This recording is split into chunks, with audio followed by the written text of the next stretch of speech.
Movie start होती है और हम जोई नाम की लड़की को देखते हैं जो कि काफी परेशान थी और खुद को शूट करने वाली थी।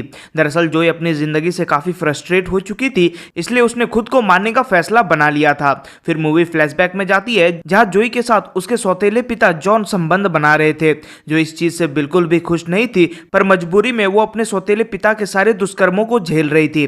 मूवी के आगे बढ़ते ही हम जोई और जॉन को कार से कहीं पर जाते हुए देखते हैं। यहाँ पर हम ये भी देखते हैं कि जॉन काफी घटिया किस्म का आदमी है और जोई से जबरदस्ती अपना काम करवाता है। फिर ये दोनों एक बार में जाते हैं जहां पर इन्हें स्टेसी नाम की एक लड़की मिलती है जो कि अकेली थी। ये देखकर जोई उससे बात करने जाती है और उसे अपने सौतेले पिता को इंट्रोड्यूस करवाती है। अब बार से बाहर निकलकर स्टेसी जॉन के कार में बैठती है और फिर जॉन उसे अपने घर ले जाने लगता है। घर आने के बाद जॉन स्टेसी को अपनी आंखें बंद करने को कहता है और फिर उसे एक रूम में लेकर जाता है। इन सबसे स्टेसी काफी ज्यादा एक्साइटेड थी क्योंकि उसे जॉन काफी हॉट लगा था, पर रूम के अंदर आने के बाद जॉन उससे कहता है कि इस नर्क में तुम्हारा स्वागत है। ये सुनकर जब स्टेसी आंखें खोलती है तो वो काफी ज्यादा डर जाती है क्योंकि उस रूम के चारों ओर टॉर्चर करने का सामान रखा हुआ था। स्टेसी ये देखकर वहां से भागने की कोशिश करती है पर जॉन उसे पकड़ लेता है। स्टेसी रूम के अंदर काफी चिल्लाती है पर कुछ कर नहीं पाती। साथ ही में जोई ये सब चीजें सुन रही थी, उसे चीखे सुन काफी बुरा लगता है, लेकिन मजबूरी में वो कुछ भी नहीं करती। दोस्तों, इस नजारे को देख हम समझ पाते हैं कि जॉन एक साइको किलर है और उसने कई सारी लड़कियों को ऐसे मारा है। नेक्स्ट सीन में हम जेनिफर नाम की लड़की को सड़क में देखते हैं, जिसके बाद वहां का ऑफिसर स्कॉट उसे लिफ्ट देता है। रास्ते में जाते हुए जेनिफर स्कॉट के कार में कई सारे मिसिंग लड़कियों के पोस्टर देखती है, जिस पर स्कॉट उसे बताता है कि इस शहर की कई लड़कियां मिसिंग होती जा रही है और इस केस को मैं ही हैंडल कर रहा हूं।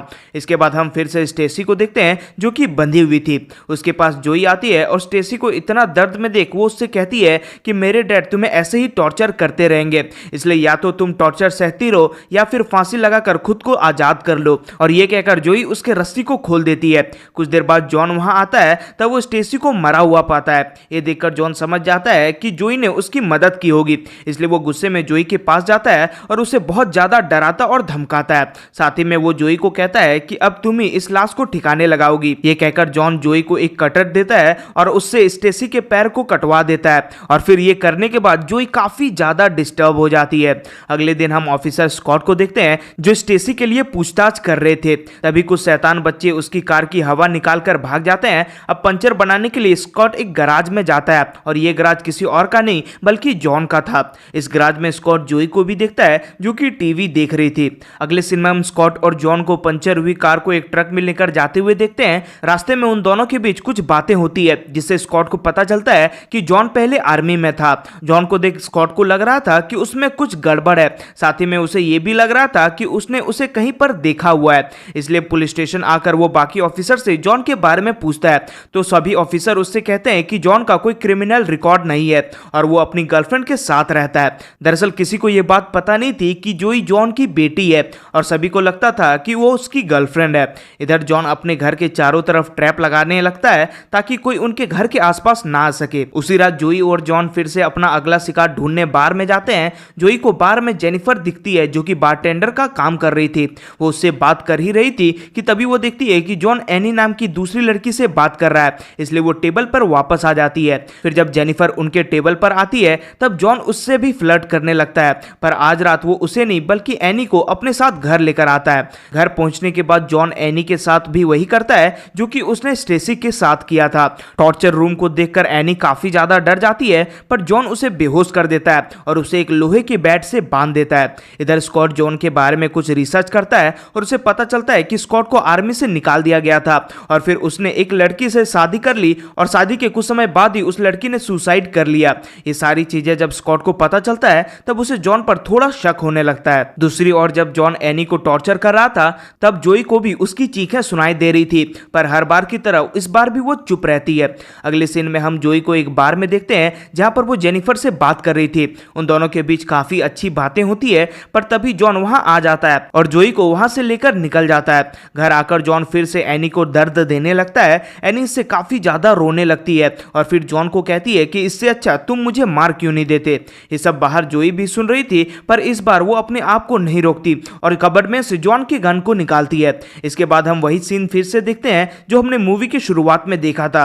यहाँ पर जोई डिसाइड करती है कि आज या तो वो खुद को मार देगी या फिर वो जॉन को मार देगी। फिर हिम्मत करके जोई जॉन के पास जाती है और उस पर गन तान देती है, पर यहाँ पर वो फिर से कमजोर पड़ जाती है और वो जॉन को शूट नहीं कर पाती। इसलिए वो एनी को इस दर्द से आजाद करने के लिए उसे गन देती है, जिसके बाद एनी खुद को शूट कर लेती है और उसकी वहीं पर मौत हो जाती है। अगले सीन में हम स्कॉट को देखते हैं जो कि जॉन के बारे में पूछताछ करने एक स्कूल में आया हुआ था, क्योंकि उसे लीड मिली थी कि जॉन की बेटी सालों पहले इसी स्कूल में पढ़ती थी।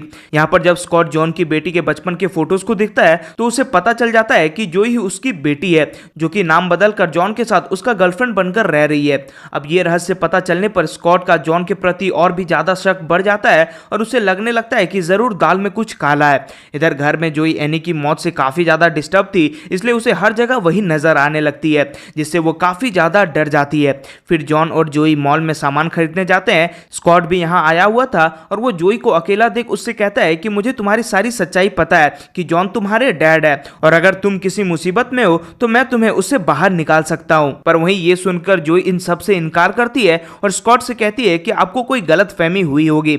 इसी दौरान जॉन भी वहां आ जाता है और वो जोई को अपने साथ लेके वहां से निकल जाता है और घर आते वक्त वो जोई को स्कॉट से दूर रहने को कहता है। आगे जोई और जॉन अपने अगले शिकार के लिए उसी बार में पहुंच जाते हैं और इस बार उनका शिकार और कोई नहीं बल्कि जेनिफर थी, इसलिए जॉन जेनिफर से फ्लर्ट करने लगता है। फिर जब जॉन वहां से उठकर बाथरूम जाता है तब जोई जेनिफर से कहती है कि तुम्हें यहां से निकल जाना चाहिए। दरअसल जोई जेनिफर को पसंद करने लगी थी और वो नहीं चाहती थी कि जॉन जेनिफर के साथ भी वही करे जो उसने बाकी लड़कियों के साथ किया, पर वहीं जेनिफर उसकी बात को इग्नोर कर देती है। फिर जॉन जेनिफर के ड्रिंक में बेहोशी का दवा मिला देता है, जिससे पीने के बाद जेनिफर बेहोश हो जाती है और फिर जॉन उसे वहां से उठाकर अपने कार में बिठा के उसे अपने घर लेकर जाने लगता है। रास्ते में हम स्कॉट को भी देखते हैं जो कि जॉन के कार का पीछा कर रहा था, क्योंकि उसे यकीन हो गया था कि जॉन कोई गलत काम करने वाला है। घर पर आने के बाद जॉन जेनिफर को अपने टॉर्चर रूम में लेकर जाता है और उसे वहीं लोहे वाली बेड पर बांध देता है। दूसरी ओर स्कॉट भी इनके पीछे यहाँ आ जाता है और जब वो छुपके से जॉन के घर के करीब आ रहा था तब वो गलती से अपना पैर एक ट्रैप में रख देता है, जिस वजह से उसका पैर उसी ट्रैप में फंस जाता है। इससे स्कॉट को काफी दर्द होने लगता है, इसलिए वो मदद के लिए जोर जोर से चिल्लाने लगता है। इधर घर के अंदर जेनिफर को होश आ जाती है और वो खुद को बंधा देख शॉक हो जाती है, पर यहाँ पर वो डरती नहीं बल्कि जॉन को गाली देने लगती है। इससे जॉन को काफी गुस्सा आ जाता है और फिर वो जेनिफर को करंट देकर उसे तड़पाने लगता है। घर के बाहर स्कॉट दर्द से चिल्ला रहा था, इसलिए उसकी चीखें सुन जोई उसकी मदद करने के लिए आती है, पर तभी जॉन भी बाहर आ जाता है और वो स्कॉट को देख उसे मुक्का मारकर बेहोश कर देता है। इसी दौरान घर के अंदर कोई नहीं था, इसलिए जेनिफर इसका फायदा उठाती है और अपने ईयररिंग की मदद से खुद को छुड़ा लेती है। थोड़ी देर बाद जब जॉन स्कॉट को लेकर उसी रूम में आता है तब वो देखता है कि जेनिफर वहां पर नहीं है। ये देखकर जॉन गुस्सा से आग बबूला हो जाता है और वो जोई को चांटा मारकर कहता है कि ये सब तुम्हारी वजह से हुआ है, और ये कहकर वो जेनिफर को ढूंढने के लिए गन लेकर निकल जाता है।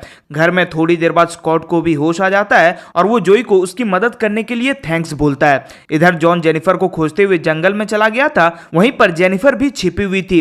फिर जैसे ही जॉन उसके सामने आता है वो उसके पैर में चाकू मारकर वहां से भाग जाती है। जॉन का अब पैर काफी ज्यादा घायल हो गया था, इसलिए दर्द के मारे वो वापस घर आ जाता है और जोई को मदद के लिए अपने पास बुलाने लगता है। तभी जेनिफर एक चेन कटर लेकर वहां पर आ जाती है और वो जॉन पर हमला कर देती है। उन दोनों के बीच लड़ाई हो ही रही थी कि तभी जोई वहां पर आकर जेनिफर के ऊपर गन तान देती है, लेकिन अब तक जोई को रियलाइज हो गया था कि उसके डैड कितने घटिया किस्म के आदमी है, इसलिए वो जेनिफर के बजाय जॉन पर ही गोली चला देती है, जिससे जॉन वहीं पर मारा जाता है। साथ ही में हमें यहाँ पर यह भी पता चलता है कि जोई की मां को जॉन ने ही मारा था।